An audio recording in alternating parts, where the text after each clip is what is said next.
Hi everyone, my name is Julie. Thank you so much for watching, and today we're doing our finale for our most expensive project pan. This is a collaboration with Rachel Winters and Lena. Both of them will be linked down below. Ladies, thank you so much. It has been so much fun collabing with you on this project. I've had a really good time seeing your progress, see what you're using, and using our most expensive products in certain categories. It's just been a blast, and I really do appreciate our teamwork and our ability to communicate, and thank you so much for working with me. I have had so much fun. I'm amazed at the quality of products I was able to actually use and not be intimidated to use out of my collection. Because I don't know about you guys, but like when I spend a lot of money on something, I don't actually want to use it, which is, oh, the screamer's back. I don't actually want to use my most expensive products because then I'll run out of them, and what if I love them enough to repurchase them? So what we decided to do is the three of us came up with 5 categories. We picked our most expensive products out of that category and we tried to use them up. And I'm pleased to say I actually finished one category completely, and that category is lip gloss. I put 2 samples in here. I put Grande Lips lip gloss in here. It was the clear one. I also put in the Too Faced lip injection. Again, they're both sample sizes, but I finished both of them, which is like awesome. I also finished half of my skincare. So I was doing 2 Peter Thomas Roth masks. One was the Irish Moor Mud Mask, which is my favorite mask PTR comes out with. I also have been trying to use up the 24 karat gold mask. This thing is stinking expensive. This is $80 for the full size. Now this is a 1.7, and I must admit, I don't see a difference using this mask. I probably used it an additional 3-4 times since my last update, which is about a month ago. And I don't know if I'm not using enough. I just don't think it's really what my skin needs right now, especially in the summer. I've been having some reaction right here and bumps, and I think it's just hot here in Germany, and like I don't wash my face twice a day. Call me a horrible person. I wash it once a day.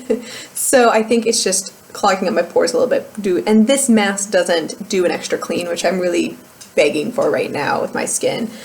So I haven't really been pulling for this. I'm actually going to put this away. I won't be using it for a while, but the good news is I'm doing another masking project pan.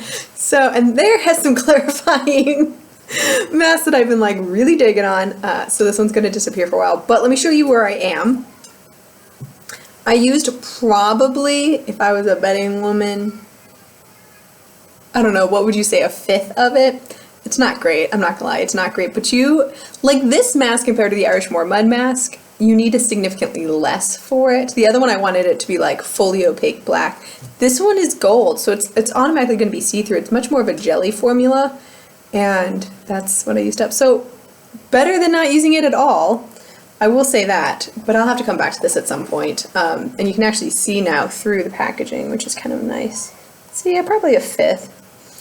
Not too great, but I did use an entire other mask, so like, there you go. So I do have 3 products remaining that kind of shocked me, but I think by the time I hit halfway through the project, it didn't surprise me anymore. The first is the powder. This is the Mercier translucent setting powder. Again, this is just a little sample size. And the way it settled for me this time was there, to the original. So that's the line going across. I don't think that that's fabulous, but I am impressed with how well this sits on the skin. I finally came up with a way to make this work for me, not look powdery. I have it on today, and I don't think I look powdery at all. Probably because it's so stinking hot out and I'm sweating. But it does look good now. I do like this product. I probably will not repurchase this powder. Not only is it really, really expensive, but I think I like other powders just as much. Like I didn't see the magic in this particular product, which is nice. I finally got to use it, right? Because this thing is expensive, and now I know that I don't want to buy the full size. So that's what sample sizes are for. The lotion was also a big surprise for me, how long it takes me to go through lotions. As you guys know, this prompted a huge lotion declutter. But this is the Hemptz Signature Collection Lotion in Goji Orange and Lemonade, which is just a fabulous scent. I'm now down there, so I did make a huge jump here at the end. I think because I'm now shaving my legs almost every day, at least every time I shower, and I lotion immediately afterwards. So that's the big jump there. My husband's also been using this. But I'm surprised on how long this takes me. Now I realize these are big bottles. These are 17 fluid ounces. If you use like Victoria's Secret or if you use like Bath and Body Works, you're looking between 8 and 10 ounces for each of those. So this is twice the size-ish to those, so I'm pretty pleased. I don't think I still would have finished a Bath and Body Works lotion in 5 months. We did this project over 5 months, but I would have been close finishing that, so I'm pretty proud of what's going on here. I think I finished probably like 5 ounces. That's not too shabby.